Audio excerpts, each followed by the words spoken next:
என் சமூகமும் முன் செல்லும் என்றீர். இளைப்பாறுதல் அதுவே பரலோக யாத்திரையில். பரமே உந்தன் திரு சமூகம் பரலோக யாத்திரையில். பரமே உந்தன் திரு சமூகம். அதிசயமே நிதம் துதிப்பேன். அதிசயமே நிதம் துதிப்பேன்.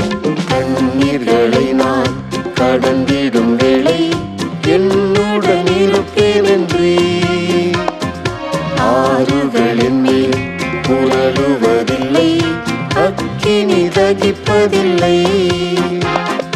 கண்ணீர்களை நான் கடந்திடும் வேளை